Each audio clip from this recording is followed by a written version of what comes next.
The coolant reservoir is located on the left side rear of the engine compartment and indicated by the red arrow.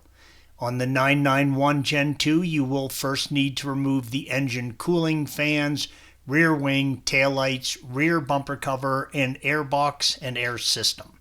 Please follow the link provided at the end of this video for additional assistance with that task. The coolant reservoir is located on the left side of the engine bay. Before you replace it, make sure it is not leaking from the cap. To begin, make sure that the vehicle is stone cold and not under any pressure. As always, you should be wearing safety glasses, and while doing this work, chemical resistant gloves are a good idea. Use a 6mm Allen and remove the 2 drain plugs on the thermostat and coolant pipe, red arrows.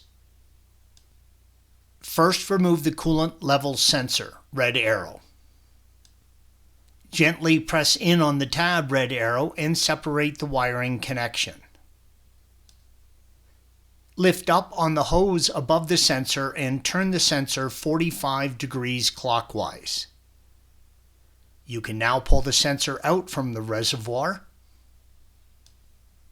Working on the bleeder valve, press in on the release tabs and pull the 2 lines off of the valve, red arrows.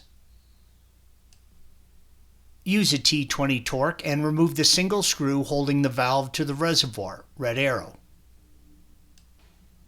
Use a pick to press in on the 1 tab, red arrow, and your fingers on the other side and pull the valve off of the reservoir. Use a pick and remove the clip on the top of the hose, red arrow. Wiggle and pull the hose out from the connection. Press in on the 2 release tabs and pull the hose off of the reservoir, blue arrow.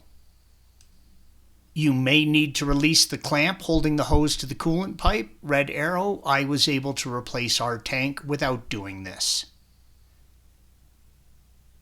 Use a 10mm socket and remove the single screw holding the tank to the chassis, red arrow. Slide the tank sideways and out from the engine bay.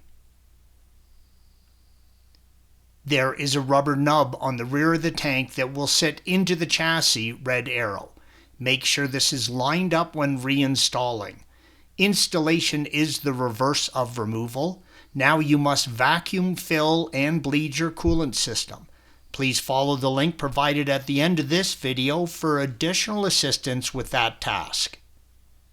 Thanks for watching. Be sure to subscribe to our channel and check out another video in this series.